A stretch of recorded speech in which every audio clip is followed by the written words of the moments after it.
Someone once wrote C.S. Lewis a letter and asking him what the role of the Christian author is like. And Lewis wrote something that I found quite poignant and have always remembered.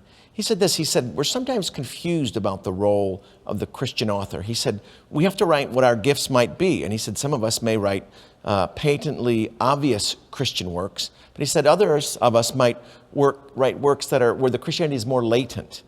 And then he comes back and says this interesting thing. He says, in fact, those kind of works where the Christianity is latent may do more good than the other kind. And you can't help but think maybe he had Tolkien in mind. And certainly for many people, this latent Christianity in Tolkien's The Hobbit and The Lord of the Rings has done many people much good. For Christians, he's been a source of encouragement and inspiration. And I think for non-Christians, he's been sort of opening up their mind to what might be possible. Where do we see this in works like The Hobbit? Well, I have a number of things to talk about. The first I want to talk about is the element of luck. You can't read very far in The Hobbit where you find out, well, there's 13 dwarves, and if they go on this mission with 13, it's unlucky. Well, it's said in such an offhand way that no one takes this seriously. In fact, they do need Bilbo, but not just to make 14, because in that case, anybody would have sufficed.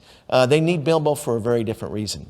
But this word luck comes back again and again and again and again and again, so often that at some point it's clear that Tolkien is suggesting that much more than luck is at work. And in some ways, this thing that may seem like luck in The Hobbit is just like this thing that may seem like luck in the lives of Christians, right? But really is something far greater than luck. Now, he doesn't do as much with this in The Hobbit as he does in The Lord of the Rings, but it's this idea of providence, this idea that whoever sent Gandalf, right, he's been sent, whoever sent Gandalf to that doorstep in the Shire on that April morning had a reason for doing it. Tolkien has a way, just like life has a way, of making luck seem, well, what was behind that? It just seems, but not telling us, not pulling back the curtain until the very last page, almost the very last paragraph. Gandalf says to Bilbo, when he's talking about these prophecies that were suddenly revealed, he says, you don't think all of your adventures were managed by pure luck, do you?